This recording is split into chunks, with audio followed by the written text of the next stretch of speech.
Oséias 6, a partir do versículo 1. Amém? A palavra diz assim: Vinde e tornemos para o Senhor, porque Ele despedaçou e nos sarará, fez a ferida e a ligará. Depois de 2 dias nos dará a vida, ao terceiro dia nos ressuscitará e viveremos diante dEle. Conheçamos e prosseguimos em conhecer o Senhor. Como a alva será a sua saída, e Ele a nós virá como a chuva seródia que rega a terra.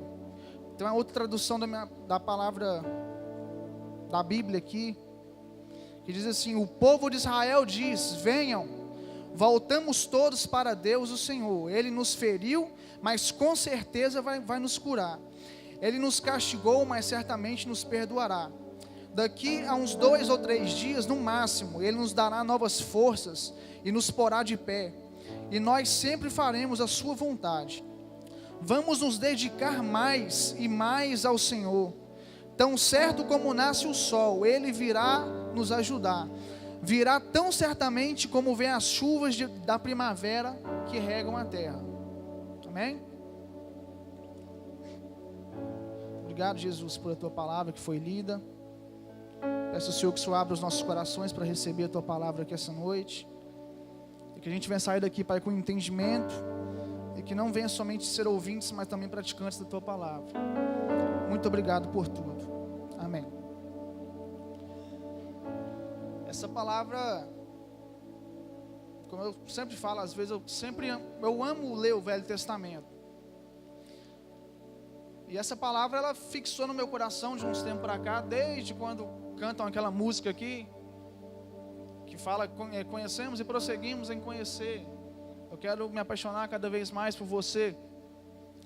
Aquela música e essa palavra, ela fixou no meu coração de uns tempos para cá, e eu comecei na verdade eu nem sabia onde estava esse texto. Aí eu joguei lá no Google lá, e saiu aqui, Oséias 6. Aí eu comecei a ler, e eu já li Oséias, já reli algumas vezes, e obrigado. E é um texto muito impactante, é uma palavra muito impactante, porque Oséias, ele foi o último profeta a ser levantado naquele tempo para tentar fazer com que o coração daquele povo voltasse para Deus. Oséias, ele foi o último profeta a ser levantado para pelo menos tentar atingir o coração deles, para que eles pudessem voltar ao Senhor, porque eles estavam vivendo numa corrupção, tanto espiritual, como política, como espiritual, moral e outras coisas a mais. Aquele povo estava vivendo uma vida totalmente decadente da presença de Deus. E o nome Oséias significa salvação. E Oséias, ele foi chamado para pregar salvação, para pelo menos tentar pregar salvação, para aquele povo que estava perdido, para aquele povo que estava longe dos caminhos do Senhor. E o interessante é que Oséias, ele não tinha somente o significado de salvação, mas como ele também praticava aquilo que estava na sua identidade, o seu nome. O nome Oséias era salvação, e ele fazia aquilo que o seu nome era. E a nossa maior preocupação é essa preocupação com a nossa identidade, da gente ser aquilo que a gente chamou para ser. Porque às vezes não adianta só falar que a gente é filho, que a gente é fulano, que a gente é ciclano, sendo que a gente não pratica aquilo que a gente realmente foi chamado para ser. E Oséias, além de somente ter esse nome de um proclamador da salvação, mas ele tinha isso na sua identidade, ele carregava isso na sua identidade, mas também ele manifestava isso. E a gente sempre fala aqui sobre esse manifestar do que a gente foi chamado para ser, do que a gente foi chamado para fazer. E às vezes a gente fica meio para trás, a gente fica meio acuado e não faz aquilo que a gente realmente foi chamado para fazer. E deixa eu te falar uma coisa: se a gente não fazer aquilo que a gente foi chamado para fazer, pessoas irão padecer, pessoas irão morrer, pessoas irão se suicidar, pessoas irão perder a vontade de viver. Porque se a gente não der uma resposta para aquilo que Deus tem dado para nós nos últimos dias, não vai adiantar de nada a gente estar vindo na igreja, não vai adiantar de nada a gente ir na célula, não vai adiantar de nada a gente ir no discipulado, sendo que a gente não dá uma resposta para aquilo que Deus tem para a gente. Então, se eu sei que Deus tem algo para mim, então eu devo buscar o que Deus tem para mim. Só que o nosso problema é que às vezes a gente só fica esperando de alguém, como a pastora falou, que a gente fica esperando de alguém. Não, é você que tem que ir atrás. A gente não está aqui para ficar como um carrinho de mão, que é só alguém pega você e você só anda empurrado. Você só vai na igreja porque alguém vai atrás de você. Você só vai no discipulado porque alguém vai atrás de você. Você só ora porque alguém vai atrás de você. Não, não é assim. Deus quer que a gente busque Ele, busque a face dEle com todo o nosso coração, com todos os nossos desejos. Então a palavra, acho que é Isaías, que fala que a gente vai clamar a Ele, a gente vai buscar Ele, e Ele vai responder se a gente buscar de todo o nosso coração. Eu acho que o que está faltando hoje em dia no nosso meio, no meio do povo, é um povo que busca com todo o coração.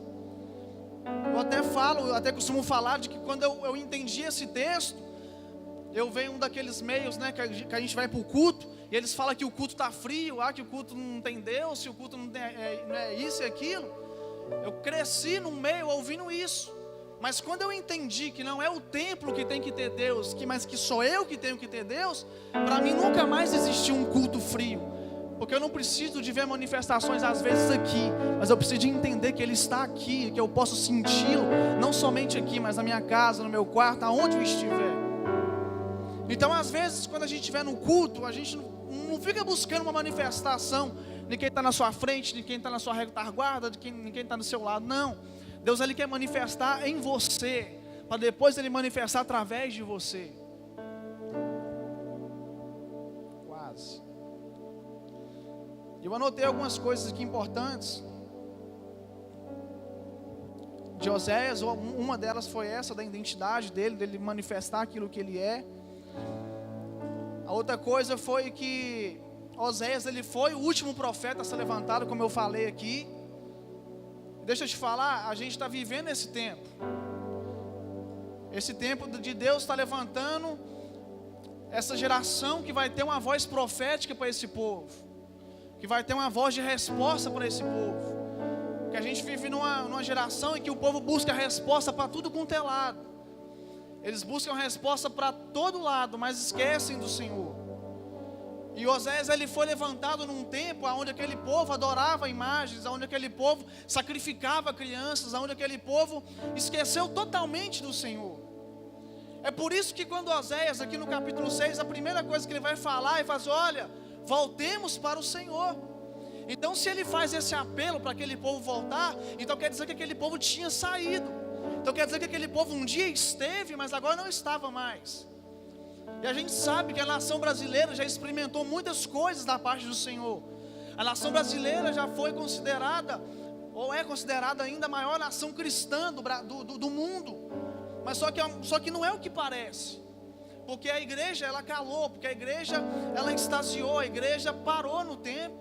E ela não tem mais proclamado, ela não tem mais usado a voz profética dela, ela não tem mais usado a ousadia que Deus dá, ela não tem mais usado a autoridade que o Senhor tem para derramar sobre ela, para que ela possa ser levantada de uma maneira que ela possa proclamar a palavra de Deus. E Oséias, ele faz esse apelo: vinde, vamos voltar para o Senhor, porque só nele há vida, porque só nele há paz, porque só nele há tudo que lá fora não oferece, ou há tudo que o mundo não oferece, ou há tudo que o diabo não oferece, ou tudo que coisas dessa terra não oferece, mas que só Deus pode oferecer. E o que eu acho legal é que ele não só faz o apelo, mas ele também fala uma coisa muito interessante. Ele fala: olha, vinde e voltemos para o Senhor, só que vamos conhecê-lo, e vamos insistir em conhecê-lo. Nosso problema é que às vezes a gente só chega perto de Deus, mas não quer conhecê-lo. E a gente acaba levantando um monte de gente preguiçosa, um monte de gente mimada, um monte de gente que só fica esperando daqui de cima uma pregação na quinta-feira, uma pregação no domingo, E o Senhor, Ele falava comigo essa semana, que a mesma fonte que Ele usa daqui do altar para derramar sobre a sua vida, Ele quer derramar também lá no seu quarto, Ele quer derramar também lá na sua casa, Ele quer derramar também lá no seu emprego, lá na sua faculdade, na sua escola. Deus, Ele quer levantar um povo que o busque aonde estiver. Deus quer levantar um povo que o busque, independente da situação, independente das circunstâncias, mas que busque Ele de todo o coração. E Deus tem despertado esse povo, Deus tem trazido de volta esse povo que vai buscá-lo, que vai chegar perto dele, e que não somente vai chegar, mas também vai conhecer e vai insistir em conhecê-lo.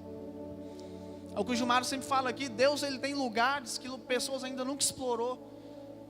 Só que a gente às vezes fica querendo viver de experiência dos outros. A gente pega aqueles livros que falam dos avivalistas que experimentaram coisas maravilhosas, só que a gente fica só vivendo de experiências deles. Não, eu não quero viver de experiência deles, eu quero ter a minha própria experiência. Eu quero poder chegar aqui um dia e falar: gente, Deus me acordou de madrugada, me mostrou isso, isso e isso. A gente tem que viver de nossas experiências.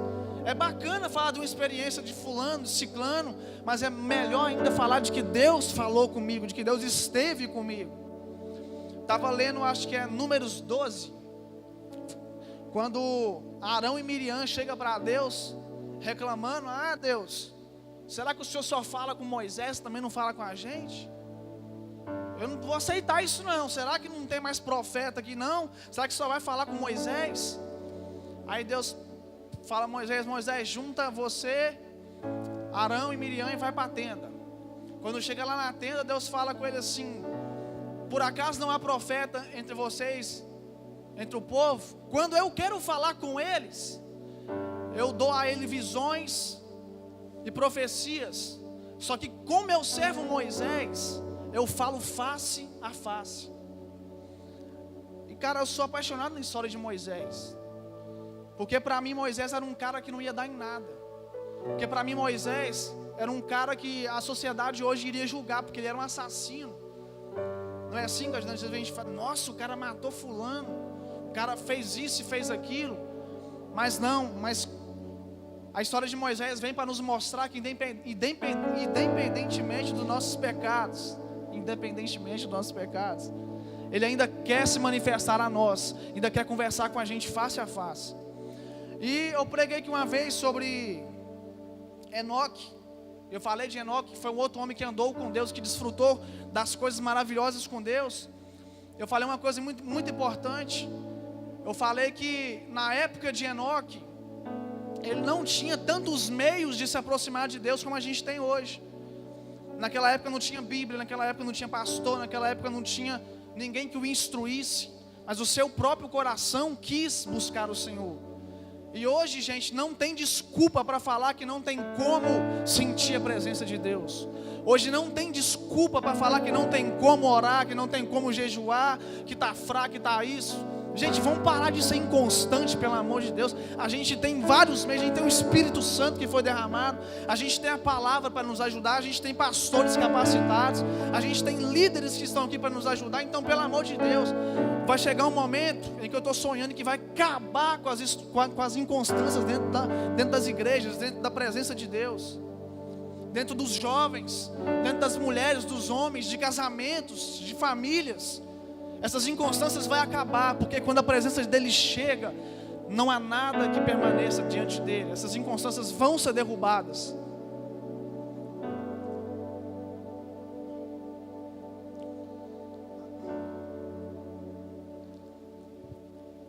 E Osés, ele falou, logo depois que ele fez esse apelo, logo depois que ele chamou o povo para voltar para Deus, para buscá-lo, para conhecê-lo, insistir em conhecê-lo, ele vai falar uma coisa muito bacana, que ele vai falar que Deus se manifestaria, ou que Deus iria como a chuva seródia.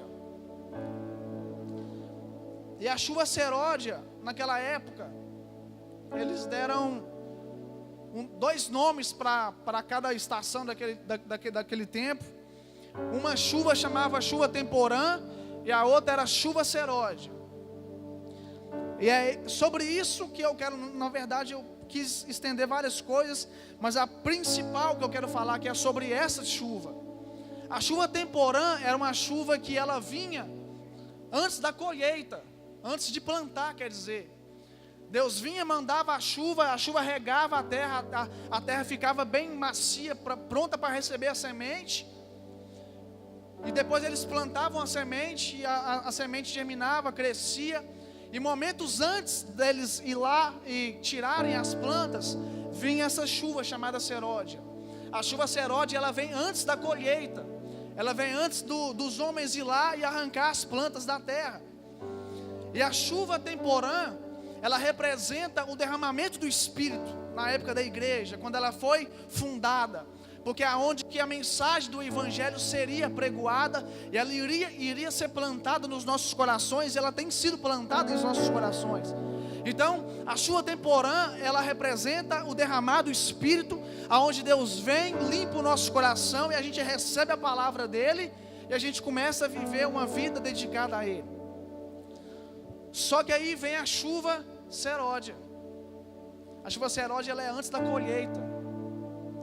E tem uma passagem na Bíblia que Jesus fala que vai chegar um dia em que Ele vai fazer a colheita. E eu pude entender que essa chuva seródia é uma chuva que vai vir antes do Senhor Jesus voltar. Eu quero falar para você, a chuva temporã já foi derramada, e a chuva seródia já está sendo derramada, porque o Senhor está voltando para pegar, para colher aqueles que são seus filhos, para pegar aqueles que não se corromperam, para pegar aqueles que não se sujaram, não sujaram as suas vestes, mas que mantiveram as suas vestes limpas no sangue do Cordeiro. Só que o que me chama a atenção é que existem pessoas ainda que não recebeu a chuva temporã. Elas receberam, como é que chama? Chuvisco que fala, né? Receberam só o chuvisco, que é o que eu costumo falar, que é só o visitar do Espírito. E Jesus não quer só visitar você, Ele quer fazer morada em você. O Espírito Santo, gente, eu tenho por mim, que Ele já está cansado de fazer só visita. Ele quer caçar casas para morar. E que Deus ache o seu coração que essa noite preparado para morar. O Alonso canta até uma música massa, como que é? Um dia ele bateu a porta, mas a casa estava aberta, o esperando para cear. Uma música muito interessante. Agora, está acontecendo muita coisa no mundo que está realmente mostrando que a gente está vivendo os últimos tempos. Mandei um vídeo para o pastor ontem, foi ontem, de novo. Toda hora que eu vejo um vídeo lá novo, lá que o meu pai publica, o que eu vejo, eu mando para ele. Falando que um dos rabinos mais importantes de Israel já sabe a localização exata da Arca da Aliança. Algumas pessoas já ouviram falar disso. E ele falou que a qualquer momento ele vai manifestar ela para o mundo inteiro. E a gente está vivendo um tempo, gente, que não é tempo mais de brincar. Não é tempo mais de ficar tipo cai, levanta, cai, levanta, cai, levanta. Não. Tem uma passagem na Bíblia, uma escrita na Bíblia lá em Apocalipse, que quem é santo, que se santifique mais, mas que quem é sujo, que se suje mais. Então é tempo de se levantar e escolher ou certo ou errado, ou o Senhor ou continuar como o povo da época de Oséias fez. Oséias se levantou, proclamou a palavra, anunciou a mensagem, e ninguém praticamente se converteu. Resultado, aquele povo foi extinto. Aquele povo que outrora desfrutava de coisas maravilhosas com Deus, que desfrutava do maná que desceu do céu, que desfrutou lá do mar vermelho, de coisas extraordinárias, agora é um povo que desapareceu, que sucumbiu. Deixa eu te falar uma coisa, Jesus, Ele está vindo para fazer a mesma coisa. Deus vai levantar os seus, Deus vai colher os seus. E embora outras pessoas não vão desfrutar daquilo que a gente prega, daquilo que a gente fala, daquilo que a gente anuncia. E há um tempo atrás, antes de eu vir para cá, eu tinha várias crises, né? Tipo, Preocupação com uma coisa, preocupação com outra. Hoje a minha maior preocupação, às vezes eu até falo com o meu discipulador Alexandre, meu paizão. Eu falo com ele que às vezes é chato você querer que todo mundo desfruta daquilo que você está desfrutando. E acaba te dando uma chateação na alma, uma chateação no coração. Porque a gente fala muita coisa, a gente prega muita coisa. A gente fala de amor, a gente fala de ajudar, a gente fala de muita coisa. Só que na hora da gente praticar, a gente não consegue. E acaba frustrando pessoas. Acaba ferindo o coração de algumas pessoas. E gente, a gente não precisa mais de alguém ficar aqui falando e pregando para você. Não precisa. Não precisa de ninguém ficar pegando o microfone quinta, domingo. Não precisa disso. Porque se a gente buscasse a Deus, que se a gente se aproximasse dEle, a gente iria conhecer dEle, iria conhecer que o seu coração é amor, que o seu coração é uma paixão que queima por almas, é um fogo que não apaga, é um fogo que nunca vai se apagar, e é esse fogo que Ele quer jogar em nossos corações. É esse fogo que Ele quer acender de uma maneira que a gente, não importa as circunstâncias, morreu fulano, está faltando água, está faltando isso, está faltando aquilo, o coração dele permanece em chamas pela presença de Deus. É o que está faltando nos nossos dias. O que eu mais oro, o que eu mais entro para o meu quarto e peço é: Deus, incendeia o coração dessa geração, incendeia o coração dessa geração. Porque o fogo, ele consome.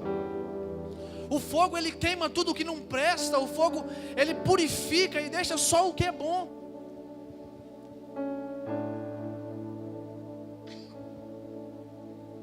A gente precisa retornar para o Senhor.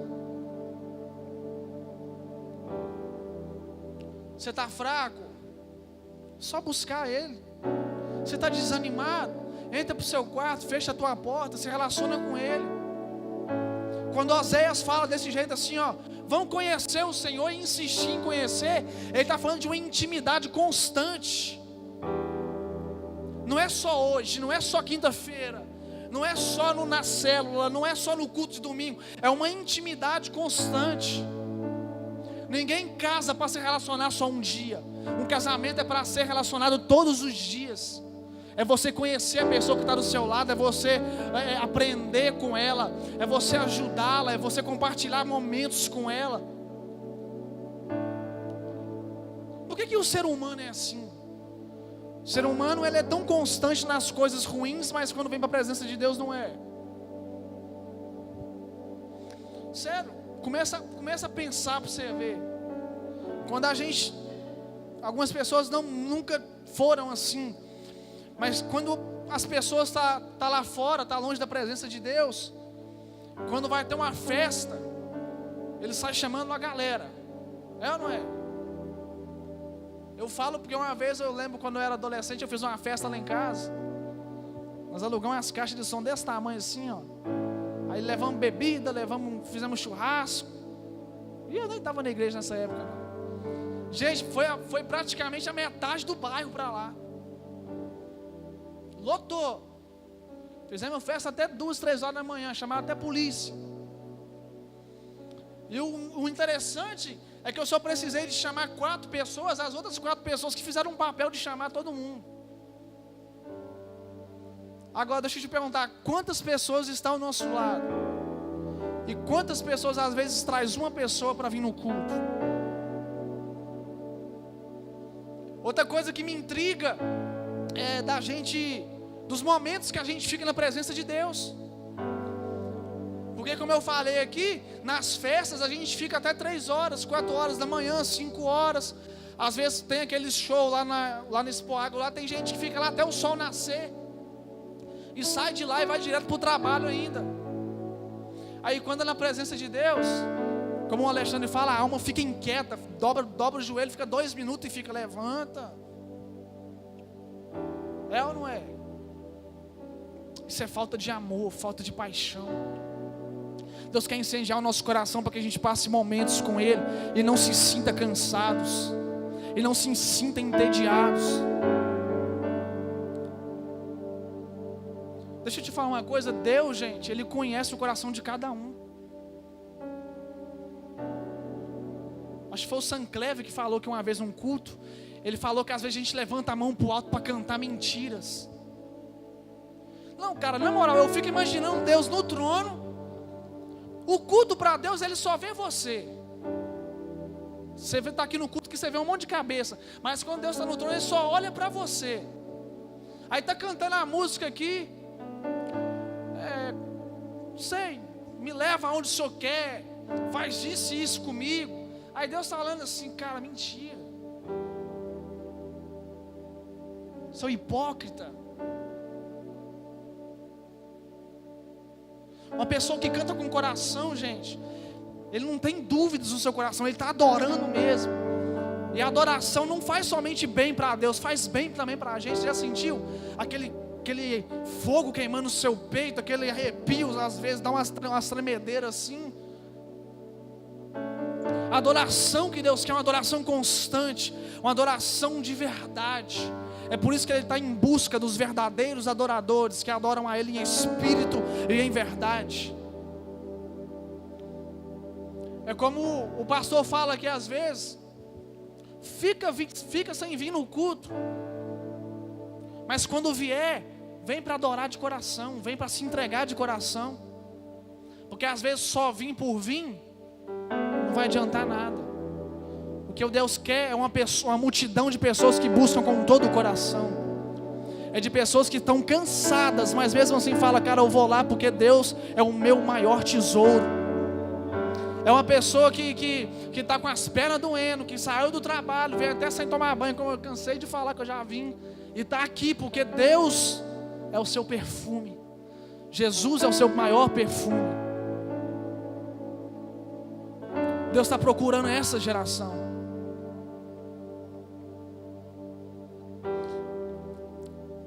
Eu sempre costumo falar, se você não quiser, tem alguém do seu lado que está querendo.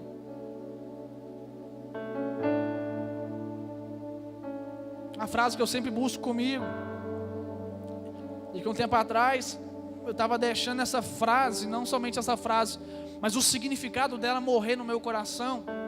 Até falei com o Alexandre lá no encontro, que quem não quiser queimar com você, queima você sozinho. Só que às vezes a gente fica aqui queimando, aí a gente começa a olhar um monte de foguinho apagando do lado, esquece de alimentar aqui, ó.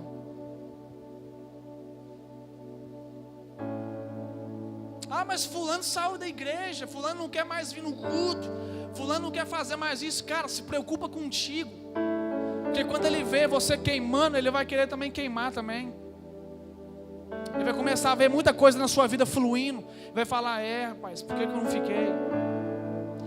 Não sei se vocês vão lembrar aqui do pastor falando que agora é hora de pegar um navio, porque só o barquinho não está dando mais não. Alguém lembra dessa pregação que ele falou?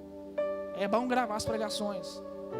E tem gente que é velha de igreja, tem gente que tem 2, 5, 10 anos, 20, 30 anos. Vai chegar pessoas hoje na igreja que vai se entregar de uma maneira tal, que ela vai fluir em coisas que você nunca fluiu. Ela vai sentir coisas, ela vai desfrutar de coisas que você nunca desfrutou. É tempo de se entregar. É tempo de receber essa chuva. Os céus estão abertos sobre o Brasil. O Senhor quer derramar essa chuva sobre nós. O Senhor quer derramar essa chuva sobre esse Santa Rita aqui. O Senhor quer derramar essa chuva sobre essa juventude. Eu creio em nome do Senhor Jesus. O Senhor quer derramar essa chuva nas famílias, nos homens, nas mulheres, nas crianças. Eu creio que vai ter criança que vai voltar a profetizar, que vai voltar a falar em línguas. Eu creio nesse tempo, porque é o tempo que vai vir antes da colheita. E eu também creio que é aquela profecia que está escrita em Joel, que nos últimos dias Ele derramaria do seu Espírito sobre toda a carne. Agora, se você não quiser, às vezes ninguém vai poder fazer nada por você.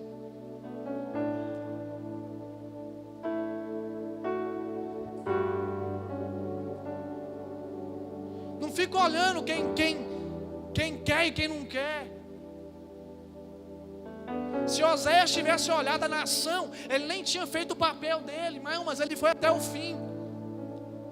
A gente foi levantado para ser uma voz profética nessa geração. E por mais que você pregue e ninguém se converta, continue sendo fiel ao Senhor. Por mais que você fale e ninguém ouça, continue sendo fiel ao Senhor. Por mais que você insista nas pessoas, por mais que você chore por elas e elas não estão nem aí, continua sendo fiel ao Senhor, assim como Ele tem sido fiel com você.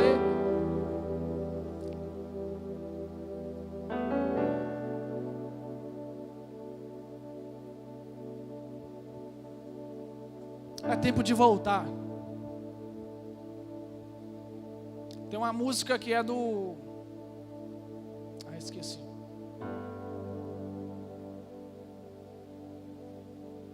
Ministério Ninópolis. É Ninópolis, depois você procura lá.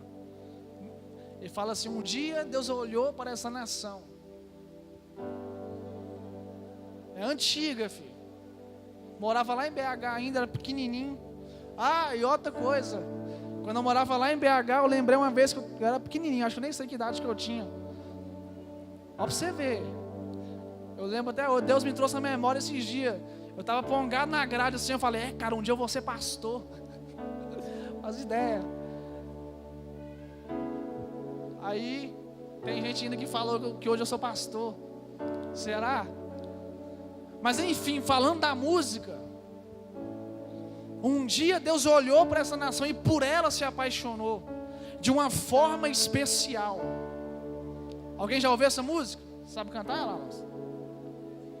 Você nasceu agora, né? Sabe? É antiga, moço. Estou com 23 anos, mas eu lembro dela. Coloca no Google aí que você vai achar. Essa música é uma música que... depois você procura ela e ouve ela. Ninópolis, é esse? Comunidade Ninópolis. Depois você procura no YouTube, escuta ela. A música fala: Deus sara essa nação. E só tem uma maneira de Deus sarar essa nação. Sabe como? Fazendo com que Ele se apaixone de novo pela gente.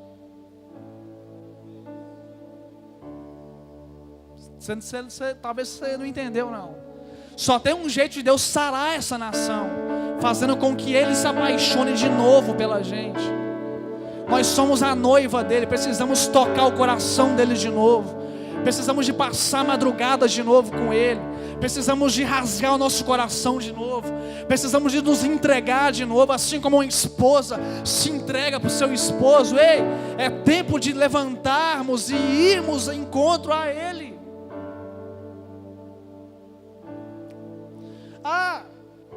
Oséias também, ele faz uma comparação muito legal, que a Bíblia fala que ele toma uma mulher de prostituições, que é uma prostituta, e casa-se com ela. Como a gente sempre aprendeu aqui, a mulher na Bíblia representa a igreja. E Deus estava falando ali para a gente, como algumas pessoas sempre já pregou, que Deus, independentemente do jeito que a gente está, Ele nos ama, Ele nos quer de volta. Deixa eu te falar, volta para Ele, porque ainda é tempo. Ele te ama, Ele te quer. Ele quer dormir agarradinho com você. Ele quer te cutucar de madrugada. Ele quer revelar coisas misteriosas ao seu coração. A Bíblia fala que os mistérios do Senhor são para os seus filhos. Tem coisas que Deus vai te revelar e que você vai começar a ser usado na sua casa. Se você começar a ser usado na sua célula, você começar a ser usado na sua escola, no seu emprego. Você crê nisso? O Senhor, Ele quer derramar sobre nós essa chuva. Mais uma vez eu falo. Coloque sobre os seus pés.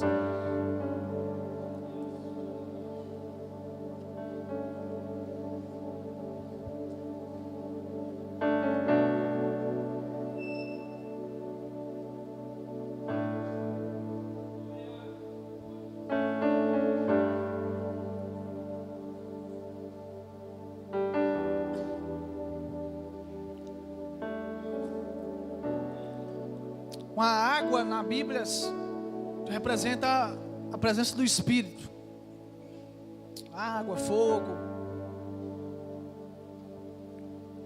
Representa a presença do Espírito. E o Espírito Santo, ele quer nos inundar.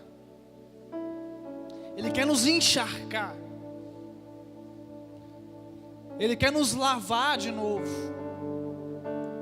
Talvez você andou por alguns caminhos e se sujou. Mas o Senhor, Ele quer te lavar aqui essa noite. Ele quer derramar, eu não sei qual chuva que você experimentou, se você não experimentou nenhuma.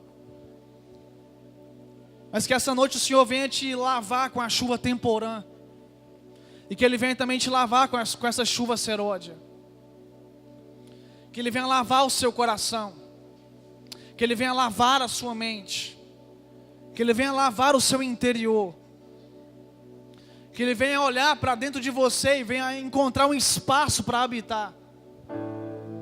A gente deixa espaço para muita coisa, mas esse é o tempo de deixar um espaço para o Senhor.